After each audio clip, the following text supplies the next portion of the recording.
नमस्कार, बहुत स्वागत आप सभी का। जी मध्य प्रदेश छत्तीसगढ़ देख रहे हैं आप और आपके साथ मैं हूं कीर्ति दीक्षित। पूर्व सीएम भूपेश बघेल को मंच से खरी खोटी सुनाने वाले राजनांदगांव के कांग्रेस नेता सुरेंद्र दास वैष्णव को पार्टी ने कारण बताओ नोटिस जारी किया है।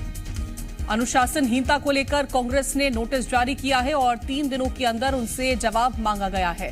दरअसल 18 मार्च को सुरेंद्र दास वैष्णव ने भूपेश बघेल को मंच पर खरी खोटी सुनाई थी, जिसके बाद पार्टी ने अनुशासनहीनता को लेकर नोटिस जारी कर दिया। 3 दिनों के अंदर जवाब नहीं मिलने पर सुरेंद्र दास वैष्णव को पार्टी से निष्कासित कर दिया जाएगा। कार्यकर्ता सम्मेलन में उन्होंने जो आरोप लगाए थे और आरोप के साथ साथ उसको जो वीडियो वायरल करके कांग्रेस पार्टी की जो छवि की जो धूमिल करने के जो प्रयास कर रहे हैं, उसके कारण जिला कांग्रेस कमेटी ने उसे कारण बताओ नोटिस जारी कर 3 दिन में जवाब मांगे हैं। और सुरेंद्र दाऊ ने अपने उद्बोधन में हमारे हाई कमान के ऊपर भी आरोप लगाए हैं। संतोषजनक जवाब अगर नहीं मिलेंगे या जवाब नहीं देंगे तो उनको पार्टी से निष्कासित किया जा सकता है। अब आपको ग्राफिक्स के जरिए बताते हैं कि कांग्रेस नेता सुरेंद्र दास वैष्णव ने ऐसा क्या कह दिया था जिसे लेकर बवाल तो हो ही रहा है, साथ ही नौबत निष्कासन तक पहुंच गई। उन्होंने कहा था कि क्षेत्र के कार्यकर्ता और मैं खुद 5 साल तक सीएम से मिलने के लिए तरस गए, लेकिन मुख्यमंत्री ने मिलना तो दूर किसी कार्यकर्ता का कोई काम तक नहीं किया। कांग्रेस सरकार में सबसे ज्यादा प्रताड़ित कांग्रेस कार्यकर्ता ही हुए। मैं डंके की चोट पर कहता हूं कि कांग्रेस की सरकार के दौरान एक भी कार्यकर्ता का काम हुआ हो तो बता दें। मुझे सिर्फ पंच सरपंच और दरी उठाने की जवाबदारी ही देंगे क्या?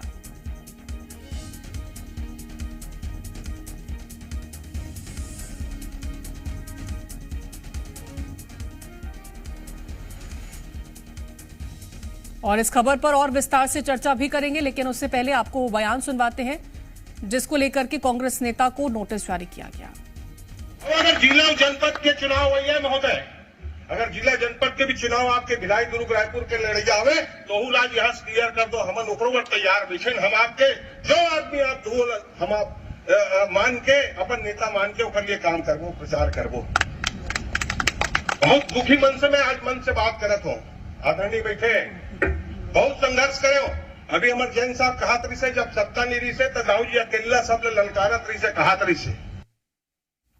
इतना ही नहीं, उन्होंने भरे मंच से खुद को पार्टी से निष्कासित करने की बात भी कह डाली। उन्होंने कहा था कि अगर मेरी बातों का बुरा लगा तो मुझे पार्टी से निष्कासित कर दें। दुखी मन से कहा तो आदरणीय, और अगर मोर बात कहीं गलत है तो मैं मन से क्षमा मांगते हुए जिला अध्यक्ष जी आप हो, आप लोगों को निष्कासन के अधिकार है, आप मुझे निष्कासित कर देना। मैं कार्यकर्ता बन के पार्टी के जो भी यहाँ आदमी बैठे हुई मैं उनके लिए सदैव आपके लिए काम करूं। और वहीं इस मामले को लेकर डिप्टी सीएम विजय शर्मा ने कांग्रेस पर हमला बोला। उन्होंने कहा कि 5 साल तक कार्यकर्ताओं को पूछा नहीं गया, ये कांग्रेस के कार्यकर्ताओं का दर्द है। मैंने वो वीडियो देखा है जिसमें वो कह रहे हैं कि 5 बरस तक कार्यकर्ताओं को पूछा नहीं गया है। मैंने वो वीडियो देखा है जिसमें वो पूछ रहे हैं कि यहाँ के हमारे स्थानीय कार्यकर्ता अंततोगत्वा आखिर क्या करने वाले हैं। तो ये कार्यकर्ताओं को, उनकी पार्टी के कार्यकर्ताओं का दर्द है, मैं सोचता हूँ ऐसा वही कह पाए हैं। कहने की इच्छा तो बहुत लोगों की होगी। हमारी पार्टी का मामला अलग होता है। यह Bharatiya Janata party cadre based party है, नीचे से ऊपर तक संगठन सक्रिय और सशक्त होता है। वहाँ ये है कि नेता के आधार पर चलने वाली पार्टियां होती हैं, तो वहां पर तो ये चीजें संभव हैं, वो दर्द संभव है कार्यकर्ताओं के हृदय में, जो सुरेंद्र जी के बातों से निकलकर सामने आए।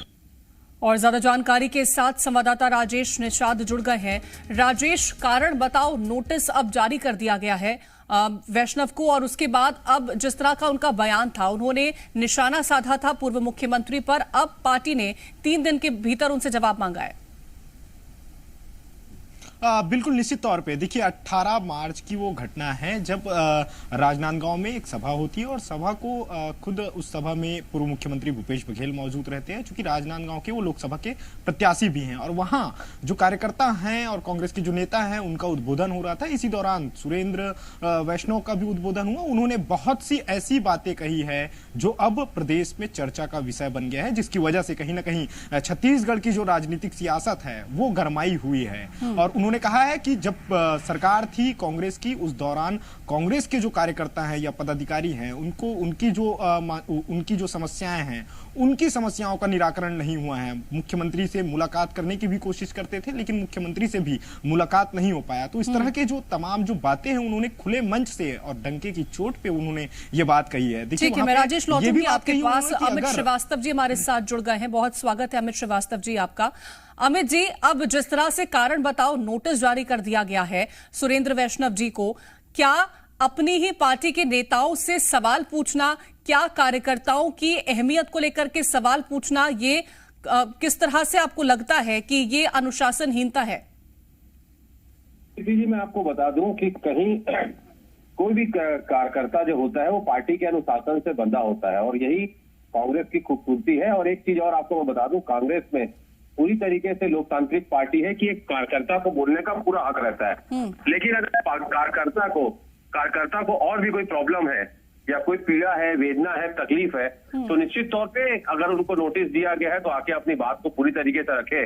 लेकिन बात रखने पर ही तो नोटिस जारी किया था अमित श्रीवास्तव जी। आप ही ने कहा कि हर एक कार्यकर्ता को ये हक है कि वो अपनी बातों को रखे। उन्होंने साफ तौर पर मंच से कहा कि 5 साल तक मैं खुद तरस गया मुख्यमंत्री से मिलने के लिए। मैं वही कह रहा हूँ कि हमने उनका स्टेटमेंट, सुरेंद्र वैष्णव जी का कल स्टेटमेंट हमने सुना था, जिस प्रकार की उन्होंने बातें रखी। और हर कार्यकर्ता का ये हक होता है कि जब अपने नेता को देखता है सामने तो अपनी पीड़ा, अगर कुछ दर्द रहता है तो वो उनके सामने छलका। और अगर आप वो पूरी तरीके से वीडियो देखी होंगी तो भूपेश बघेल जी ने भी कहा बोलने दो करके। तो वो जानते थे और चाहते थे कि कार्यकर्ताओं की पीड़ा बाहर आ जाए निश्चित तौर पे। और उसके बाद अगर पार्टी को ये लगता है कि और भी अगर उनको कोई तकलीफ है या अपनी बातों को नहीं कह पाए हैं तो पार्टी ने उनको 3 दिनों का समय दिया। आप आइए, अपने पक्ष को रखिए कि आपको क्या प्रॉब्लम है और किस परिप्रेक्ष्य में आपने बात कहा। मुझे लगता है कि एक अच्छी चीज है पार्टी ने जो इनिशिएटिव लिया कि आप आइए और आपको और भी कोई प्रॉब्लम है। लेकिन उसके लिए कारण बताओ नोटिस जारी कर देना ये कितना ठीक लगता है? के.एस. चौहान जी, क्या अपनी बातों को सामने रखना, इसके लिए कारण बताओ नोटिस जारी कर दिया जाता है पार्टी की तरफ से? क्या बीजेपी में भी ऐसी ही कोई प्रक्रिया है? इस पार्टी की ये रीति नीति रही है। ये तो कार्यकर्ताओं को बोल रहे हैं कि कार्यकर्ताओं में लोकतांत्रिक प्रक्रिया। ये तो जब भेंट मुलाकात में जाते थे वहां पर भी प्रायोजक रहता था, जो इनसे अच्छी अच्छी बातें करता था वो उनको सामने रखते थे और जो 1-2 प्रश्न अलग से पूछ लेता था उसको ए लड़की ये ऐसा ऐसा करके संबोधित करते थे। और दूसरी बात, उनको चुप करा दिया जाता था, उनको आगे नहीं आने दिया जाता था। कई कार्यकर्ताओं को गेट में ही रोक दिया जाता था। ये इनकी भेंट मुलाकात थी। दूसरी बात, कुछ बातें छुप जाती हैं और कुछ बातें छप जाती हैं और कुछ बातें छुपाई जाती हैं। तो क्या होता है कि जो ये जो बातें हैं अभी सामने आ रही हैं, क्योंकि अभी भूपेश बघेल जी चल नहीं रही है। अब भूपेश बघेल जी के सामने सपोर्ट बोलना चालू कर दिए। एक कार्यकर्ता जब भूपेश बघेल जी से मिल नहीं सकता है तो मुख्यमंत्री रह चुके हैं और वो तो एक आम इंसान की क्या औकात है कि वो उनसे मिल सके और अपनी पीड़ा रख सके। तो ये सभी चीजें प्रायोजक रहती है। ये एक बार और स्पष्ट हो गया। और दूसरी बात ये भी स्पष्ट हो रहा है कि क्या अंदरूनी जो चीजें हैं, अंदरूनी जो चरमराई हुई व्यवस्था है और व्यथा जो है, ये दोनों ये प्रूफ हो गई हैं और ये टेस्टेड और ट्रस्टेड, जो कि हमारे साथी प्रवक्ता का बहुत ही ज्यादा अच्छा डायलॉग रहा है। तो ये टेस्टेड भी हो गया कि कांग्रेस कैसी पार्टी है और ट्रस्टेड भी जो होता है वो भी ठीक है। अमित श्रीवास्तव जी, ये कोई पहला ऐसा वाक्य नहीं है। जब विधानसभा चुनाव के नतीजे आए थे उसके बाद भी कई कार्यकर्ताओं की तरफ से आरोप लगाए गए थे और एक बार फिर से ऐसी तस्वीरें निकल के सामने आती हैं। तो क्या ये ऐसी ही प्रक्रिया है कि जो आम कार्यकर्ता है पार्टी का, वो अगर सवाल उठा दे तो उसको कारण बताओ नोटिस जारी कर दिया जाए और खुद उस कार्यकर्ता के मन में भी ये है कि अगर मैंने ये कह दिया है तो अब निष्कासन हो सकता है मेरा? देखिए, मैं आपको एक बड़ी जिम्मेदारी के साथ कह दूं कि सुरेंद्र दाऊ जी ने, वैष्णव जी ने जो वहां पर अपनी समस्या उठाई थी उससे उन्होंने कहा था मेरी टारगेट इस समस्या को हल करना है। मैं कार्यकर्ताओं की पीड़ा को जग जाहिर कर रहा हूँ और सब बातों को पार्टी के नेताओं के संज्ञान में लाना चाहता हूँ। अभी भाजपा के सम्मानित प्रवक्ता मेरे अभी भी मित्र, ये चिंतन शिविर भी याद कर लें जगदलपुर में, जो बाद में चिंता शिविर हो गया था, तो क्या भाजपा में कार्यकर्ताओं की पूछ पर रखे, उनके नेता ने कहा था हम कार्यकर्ताओं के कारण चुनाव हार गए, और हम तो अपने कार्यकर्ताओं को बुला रहे हैं कि आइए, अगर आपको कुछ और कहना है तो 3 दिनों में अपना वक्तव्य दीजिए कि आपको कोई पीड़ा है, तकलीफ है, आपने किस परिप्रेक्ष्य में ये कहा था। यही तो फर्क है। और मैं धन्यवाद देना चाहता हूं अपने साथी प्रवक्ता को कि उन्होंने बड़े दिल दिखाते हुए आपके लोकप्रिय चैनल से ये कहा, टेस्टेड और ट्रस्टेड, जो मैं हमेशा मैं डिबेट में यूज करता हूं, तो ये अच्छी चीज है। अगर किसी साथी प्रवक्ता की कोई अगर आपको बात अच्छी लगती हो, आप उसे कोट करें, मैं धन्यवाद देना चाहता हूं। छत्तीसगढ़ की स्वस्थ राजनीति की परंपरा है, और निश्चित तौर पे मैं आपको बता दूं, कांग्रेस पार्टी एक एक कार्यकर्ता का ध्यान रखती है। और मैं आपको एक बता दूं, मैं हमेशा कहता हूं इस बात को, चौहान जी मेरी बात से जरूर इत्तेफाक रखेंगे कि किसी भी पार्टी के लिए उसका कार्यकर्ता पूंजी होती है। कोई भी कार्यकर्ता पार्टी के लिए कार्यकर्ता पूंजी होती है, और वही कार्यकर्ता जब सवाल खड़े करता है तो कहीं ना कहीं उस सवाल को सुनने की भी जरूरत हो जाती है। फिलहाल बहुत शुक्रिया आप दोनों का मेरे साथ इस चर्चा में जुड़ने के लिए, और राजेश आपका भी तमाम जानकारी पहुंचाने के लिए।